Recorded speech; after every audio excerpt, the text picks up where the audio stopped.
네, 문제행동 9번째 시간, 떼쓰는 아이의 지도 방법에 대해서 공부하는 시간 갖도록 하겠습니다. 저희가 마트 같은 데를 가보면 아이랑 엄마랑 전쟁을 하는 경우를 많이 볼 수가 있죠. 떼쓰는 아이, 너무나 어떻게 보면 이것이 뭐 문제행동 지도를 할 만한 것이냐? 애들은 다 그렇죠. 뭐 이렇게 생각하는 분들도 있겠지만 어렸을 때 이런 좋은 습관, 자기가 원하는 것이 되지 않는 거에 대한 어떤 상황들을 컨트롤하는 좋은 습관을 형성하는 건 이후에도 좀 더 성숙한 자기의 어떤 관리라든지 조절 능력을 형성하는 데 굉장히 중요한 부분이라고 볼 수 있겠습니다. 보통 때를 쓸 때 아이들은 자신이 원하는 것이 상대에게 이제 자신이 원하는 걸 요구하기 위해서 이게 징징거린다든지 아니면 조르는 행동 이런 걸 하는 아이를 우리가 떼쓰는 아이라고 볼 수가 있겠습니다.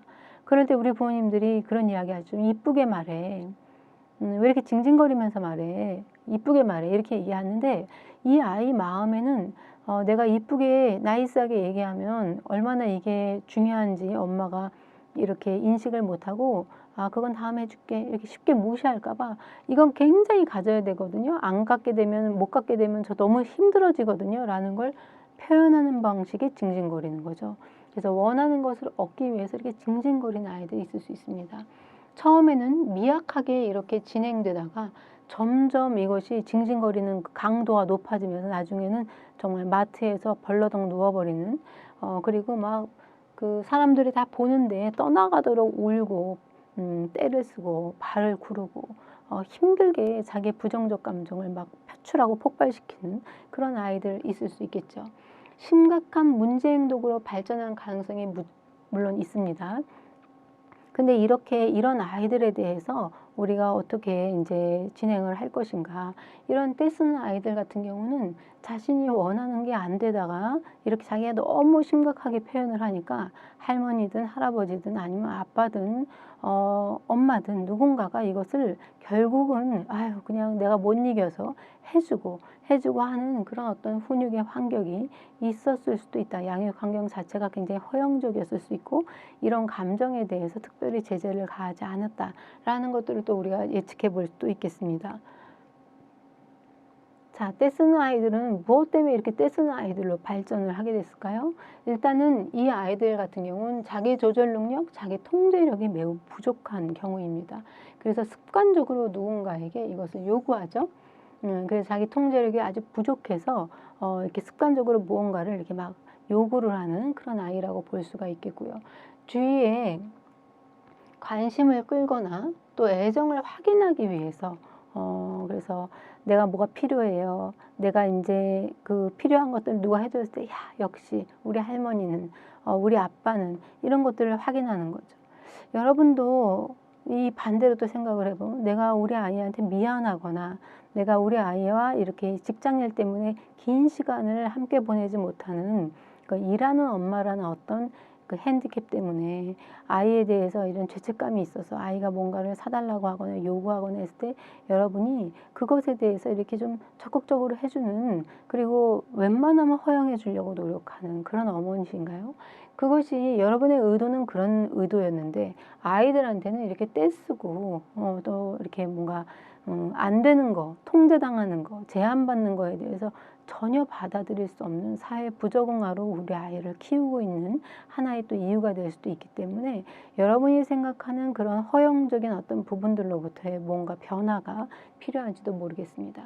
그래서 부모의 잘못된 훈육 방식, 우리가 필요한 걸 아이가 요구할 때도 태도가 부적절했을 때는 그걸 지도해서 잘 바로잡고 그리고 뭔가를 해주는 우리가 직접 지금 무언가를 해줄 수 있지만 아이한테 뭔가 욕구가 지연되는 거 이런 것도 경험시키고 참고 기다리는 거 다음 나의 순서를 기다려주는 거 이런 것들을 하기 위해서 뭔가 갖고 싶은 거 하고 싶은 것들을 제한 설정하는 것도 아이에게는 굉장히 좋은 교육의 경험이라고 볼 수가 있는 거죠. 때를 쓰면 원하는 것을 무엇이든지 가질 수 있었던 과거의 경험은 아이를 더욱더 떼쓰는 아이로 만들 수 있는 그런 어떤 악조건입니다. 그래서 여러분이 혹시 이런 잘못된 방식으로 아이를 훈육하진 않았나 조금 살펴볼 필요가 있겠죠. 자, 그러면 어떻게 이 아이를 지도해야 될까요? 일단은 아동에게 무엇을 조르고 요구할 때 아이가 왜 이런 요구를 하는지 이해하려고 노력하시는 게 필요하겠습니다. 도대체 왜 저렇게 말하지? 그리고 이게 왜 필요하지? 왜 이렇게 이거에 대해서 이렇게 안달하지? 이런 것들 이해하는 거 필요하겠습니다. 예, 그리고 아이가 정당한 이유 없이 그냥 떼쓰고 요구할 때, 그럴 때, 그 욕구라는 것이 항상 채워질 수 있는 것은 아니다라는 것들을 아이한테 이해시키는 것도 필요하겠습니다. 욕구가 해결되기 위해서는 노력이 필요하다. 또 기다림도 필요하다라는 것을 알려주는 것도 교육적으로는 매우 중요하다고 볼 수가 있겠습니다. 예를 들면 이제 아이 같은 경우에 뭔가 이런 지금 우리 엄마한테는 돈이 있고 그리고 엄마가 사줄 수 있는 것이고 내가 원하는데 엄마가 안 사주는 이유 이런 거 이해하기 굉장히 어려울 수 있습니다. 근데 돈이 있으면 다 사주는 게 아니라 이것은 너한테 필요한 게 아니고 나는 이걸 사주기로 미리 계획하거나 약속하지 않았고 뭐 장난감 같은 경우에 언제나 가면 새로운 장난감이 있고 그 장난감은 나한테 충분히 매력적이긴 하지만 우리가 얼마에 한 번씩 어떤 때에만 새로운 장난감을 살 것이다. 아닌 거는 뭐 이렇게 장난감 도서관이라든지 이런 걸 빌려 쓰거나 친구랑 같이 나눠 쓰거나 아니면 기존의 장난감으로 같이 놀이하는 거 이런 거를 할 것이다 라는 것들을 이제 계획을 세워놓고 아이한테 충분히 제시를 하면 이 아이가 나중에는 그런 규칙에 이제 이해를 하고 그런 규칙을 받아들일 수 있는 아이가 되죠. 근데 제가 이렇게 떼쓰는 아이들이라든지 기질적으로 예민한 아이들 상담을 이렇게 해보니까 이 첫 번째 아이가 조르고 요구할 때 그걸 이해하려고 노력해야 된다 이런 얘기를 했는데 아이가 갓난아기 때 막 우는데요. 이 아이가 왜 우는지를 부모님이 전혀 모르겠는 거예요. 그래서 얘는요 애가 태어났을 때부터 참 키우기 힘들었어요. 이런 얘기들을 하는 경우가 있습니다. 그러니까 왜 이 아이를 키우기가 힘들었냐라고 얘기를 해보니까 아이가 막 그냥 가만히 있질 않고 특히 잘 때 되면은 그냥 뉘기만 하면 어떻게 하라는지 다시 일어나서 울고 있고 그래서 아이를 팔이 떨어지도록 내려놓지를 못하고 계속 안고 얼르고 달래고 심지어는 너무 무거워서 유모차 끌고 나가고 심지어는 이렇게 밤늦은 시간에 12시 넘어서 차 시동 걸고 드라이브하고 애 자면은 차에서 자면 그때 이제 주차하고 우리도 올라와서 자고 이렇게 힘들게 키웠다는 거예요. 근데 이제 여러분들이 이제 영아 발달 시기를 좀 생각을 해보시면 보통 이렇게 기질적으로 예민하고 밤에 잠을 깊이 못 자는 아이들이 이런 복통, 소화기계에 어려움이 있는 아이들이 많이 있습니다. 원체 아이들이 이제 그 소화기계가 자리를 잡을 때까지 이제 가스 배출이라든지 이런 걸 잘 할 수 있도록 도와주는 작업들이 필요한데요. 그러기 위해서 뭐 영아기 때 배 마사지도 하고 이게 그 복통을 제거하기 위한 가스 제거를 위한 배 마사지를 하기도 하고 뭐 그런 걸 하잖아요. 그런 것들을 아이한테 해주고 아이가 뭔가 이런 그 말로 표현하지 못하는 그런 그 갓난아기 시기에는 적극적으로 아이의 욕구를 신체 메시지들을 여러분이 파악할 수 있도록 배우시고 그런 거에 반응을 하실 수 있어야 되는데 그러면 이 아이는 그냥 한 가지 코드죠. 항상 울죠. 징징거리고 항상 울어요. 그리고 그 우는 사인을 어머니 아버지가 잘 알아듣고 해결해 줬기 때문에 욕구가 또 욕구 불만이 욕구 만족 욕구 불만이 욕구 만족으로 계속 이어지면서 그 욕구 만족을 주는 양육 대상자에 대한 신뢰 그리고 그들과의 그 좋은 애착을 형성하는 데 굉장히 많은 도움이 될 수가 있습니다. 근데 이제 이렇게 조르고 떼쓰는 아이들을 보니까 뭔가 이렇게 욕구불만 마음에 안 들어. 그러니까 정말 영아기 때부터 쭉 우리 엄마 아빠가 마음에 안 들어. 왜 이렇게 내 말을 못 알아듣지? 이제 이런 것들 아마 좀 쌓이고 쌓였을 수도 있다는 거죠. 그래서 아이가 요구하는 방식도 굉장히 적절하지 않지만 아이가 떼쓰는 그것이 언제부터 시작됐는가 그리고 우리는 그럴 때 어떻게 대처했는 거에 대해서 전문가를 만나서 그 우리의 훈육 방식이 어디가 잘못됐는지를 한번 코칭을 받아보시는 것도 도움이 될 수가 있겠습니다. 그래서 우리의 모습을 우리가 알아보지 못할 때 그것에 대해서 이제 컨설팅을 받는 거라고 보시면 되겠죠. 그래서 아이가 욕구를 달성하기 위해서 좀 이렇게 만약에 오늘 사주지 않고 예를 들어서 그래 너 이거 갖고 싶다고 알겠어 이거 왜 갖고 싶어 그러니까 뭐 때문에 갖고 싶다 그래 그래서 너가 이런 걸 좋아하는구나 엄마가 너가 뭘 좋아하는지 알겠어 근데 엄마는 오늘 이것도 하고 할 건데 어때 우리 일요일에 아빠랑 같이 다시 나와서 한번 보는 건 어때 그렇게 해서 엄마가 집에 있는 놀이감마다 같이 놀아보고 이거는 사줘도 되는지 아빠랑도 이야기 나눠보고 다시 우리가 그때 왔을 때도 만족스러운지 한번 보고 우리 좀 그렇게 했으면 좋겠어 알겠지? 이제 이렇게 해서 맛있는 거 하나 사주고 달래서 다시 집으로 오고 그럼 이 아이 같은 경우는 그 뭔가 엄마가 이제 엄마 같은 경우에 내가 얘가 떼를 쓰기 시작했어 이거 안 사주면 또 오늘 이 마트가 뒤집어지도록 얘가 또 울겠지 난 정말 이 아이가 떼 쓰는 성에 아주 지쳐 이런 생각을 하면서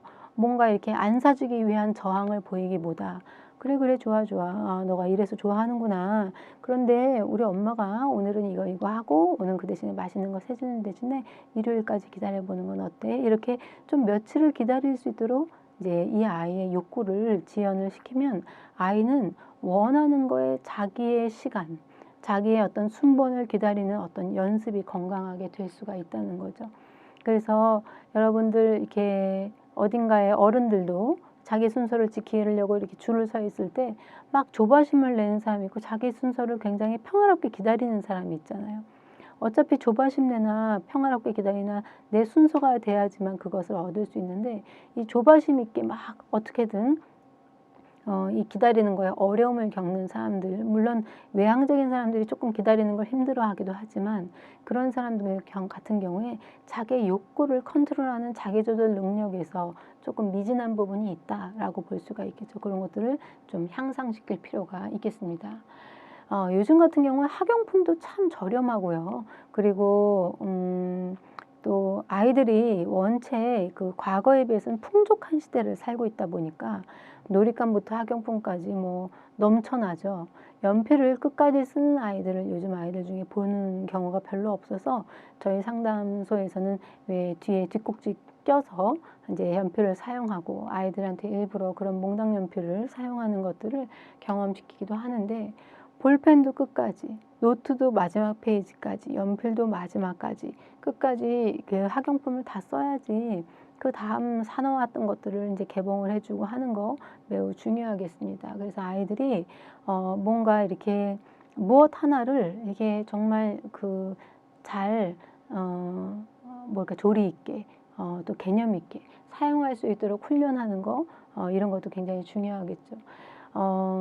내가 사고 싶은 가방이나 옷 그리고 학용품과 놀잇감을 다 사는 사람보다 나 저거 사고 싶은데 내가 좀 더 돈을 모으면 저걸 살 수 있을 거야 라고 생각하고 기다리고 고대하다가 그것을 샀을 때의 기쁨을 느끼는 사람 둘 중에 누가 더 행복하냐면 언제나 사고 싶은 거를 아무 때나 살 수 있는 사람보다 너무나 소중하고 그걸 기다리고 고대하다가 만난 사람 그런 사람이 원하는 걸 얻었을 때 기쁨을 아는 행복한 삶을 살 수 있죠.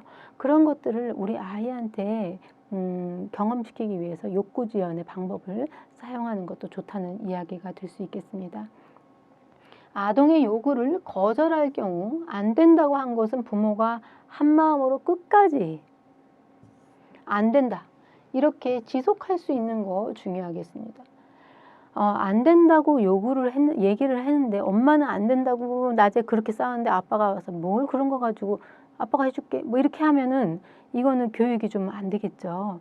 아이에게 뭔가 요구를 거절을 할 때 엄마 아빠 생각이 어떻게 모든 게 다 일치할 수 있겠어요. 불일치할 수 있지만 아빠가 아예 할 수 있지 그렇게 했는데 엄마가 안 된대. 엄마가 안 된다는 건 분명히 안 되는 이유가 있을 텐데 그러면 아빠도 해줄 수가 없어. 말을 다시 바꾸시더라도 어머니와 같은 코드로 가는 건 좋겠죠. 근데 왜 안 되는지 도저히 모르겠다. 이런 것들이 있을지라도 일단은 어머니 아버지가 한 대화, 한 이야기를 하는 게 부모의 권위를 보장하는 데 굉장히 중요하겠고요. 그래서 아이가 되고 안 되는 거에 대해 이견 없이 잘 따르도록 아이를 훈련시키는 데도 그것이 도움이 되겠습니다. 그래서 만약에 두 분이 같이 이야기를 나누면서 부모님이 다른 방식에 대해 생각하게 된다면 우리 엄마 아빠가 너가 너무 원해서 많이 고민을 해봤는데 이러이러해서 안 되는 거였지만 이번에는 이렇게 이렇게 해주기로 했어. 그 대신에 이렇게 해서 잘 사용하도록 해 라는 것들을 제안을 하면서 제안 설정과 함께 무언가를 허용할 수도 있고, 그렇게 변화를 줄 때도 부모의 합의하에 하는 것이 매우 중요하겠습니다. 부모가 자녀의 욕구에 관심을 가지고 있다는 것을 알려주는 건 자녀의 정신건강에 굉장히 도움이 되겠죠. 예를 들어서 아이가 학교 생활에 너무 어려움을 겪고 나 그냥 여기에 너무 입시 전쟁 이런 거 너무 싫어요. 빨리 그냥 일찍 좀 더 자유롭게 공부할 수 있는 외국으로 가고 싶어요. 이런 어떤 의견을 갖고 있는 아이가 있다고 했을 때 그 아이에게 우리는 지금 돈이 없고 이 아이를 유학 보낼 수 없고 이런 걸 막 이해를 시키기보다는 아이한테 너는 그런 이유로 외국에 빨리 가서 공부하고 싶냐? 외국에 가서 공부를 한다면 어떤 것들이 변화가 있을까? 이제 그런 것들. 그래서 너가 외국에서 가서 공부하는 기회를 엄마 아빠가 꼭 제공을 해주도록 할게.